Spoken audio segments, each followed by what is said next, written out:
I just I loved music, you know. I mean, I think when I was a teenager in England, I went to jazz clubs all the time. I mean, you know, 2 or 3 nights a week I kind of snuck out and went to jazz clubs, you know, and not as an artist, but as someone who just danced, you know, and who loved jazz. And I think the rhythms of music, in some ways, has been the biggest influence on my writing. You know, it's not Wordsworth, it's Ray Charles. You know, not that I wouldn't want to learn from Wordsworth as well in terms of rhythm and voice and meter, but you know, I think music has been such a kind of important part of my life and to what I listen to, that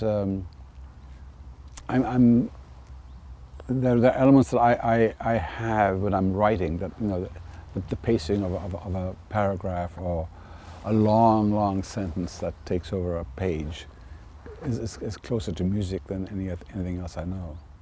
I have to be isolated from music. I can't compete with it. You know, if music is playing, I'm listening to the music, and I want to find the music that's in the words and in the sentences and in the rhythm of the sentences. So music is like the wrong rhythm, possibly, or I'll be limited to that rhythm when I'm writing.